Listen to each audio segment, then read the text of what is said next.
السلام علیکم۔ کراچی کے مختلف علاقوں میں کہیں ہلکی اور کہیں تیز بارش تو کہیں ژالہ باری۔ شہری احتیاط کریں، ماہرین نے خبردار کر دیا۔ کیا آپ حالات حاضرہ سے آگاہی حاصل کرنا چاہتے ہیں؟ خبر کے پیچھے چھپے اصل حقائق جاننا چاہتے ہیں تو ابھی سبسکرائب کیجئے جلمل پاکستان کو اور ساتھ ہی گھنٹی کے نشان پر کلک کر دیں۔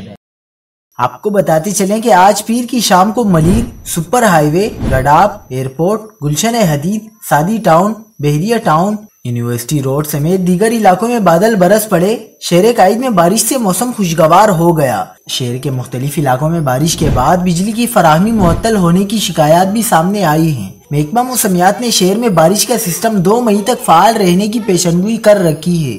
کل منگل کو بھی گرج چمک کے ساتھ ہلکی بارش ہونے کی توقع ہے۔